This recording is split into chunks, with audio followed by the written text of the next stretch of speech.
Market పడిపోతున్నప్పుడు కొనటం, పెరుగుతున్నప్పుడు అమ్మటమే లాభసాటి స్టాక్ మార్కెట్ ఇన్వెస్టర్ చేసే పని. ఇదే సూత్రం రియల్ ఎస్టేట్కు వర్తిస్తుంది. ప్రతికూల సమయంలో కొనుగోలు చేస్తే రేటు కలిసి వస్తుంది. మార్కెట్ బాగున్నప్పుడు విక్రయిస్తే రాబడి రెండింతలవుతుంది. సాధారణ ఇంటి స్థలం లేదా ఇల్లు కొనే స్థాయి నుంచి ఇన్వెస్టర్గా ఎదగాలంటే చేయాల్సింది ఇదే. స్టాక్ మార్కెట్ పెట్టుబడులకు మాదిరిగానే స్థిరాస్తి రంగానికి కూడా కండిషన్స్ అప్లై అనేది ఉంటుంది. ప్రాంతం ఎంపిక మొదలు ఆర్థిక పరిస్థితి, ప్రాంతం అభివృద్ధి అవకాశాలు, ప్రాజెక్టులోని వసతుల వరకు అన్నింటినీ పరిగణలోకి తీసుకొని కొనుగోలు చేయాలి. అప్పుడే పెట్టుబడికి తగిన ప్రతిఫలాలను అందుకోవడం సాధ్యం అవుతుంది. ప్రాంతం అభివృద్ధిని ముందుగా అంచనా వేయగలిగితేనే దాని ప్రతిఫలాలను 100% ఆస్వాదించవచ్చు. మెరుగైన మౌలిక వసతులు, భద్రత, కనెక్టివిటీ, నిత్యావసరాలు, అందుబాటు ధర వంటి వాటిని సమీక్షించుకొని ప్రాంతాన్ని ఎంపిక చేసుకోవాలి.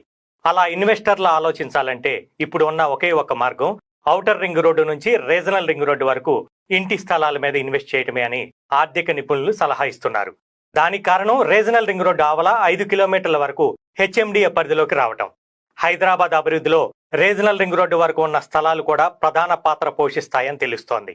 ఇప్పుడు మార్కెట్ కాస్త నిదానంగానే ఉంది కాబట్టి ఇప్పుడు ఇంటి స్థలాలపై ఇన్వెస్ట్ చేస్తే అద్భుతమైన ఇన్వెస్టర్గా మారే అవకాశాలు పుష్కలంగా ఉన్నాయి.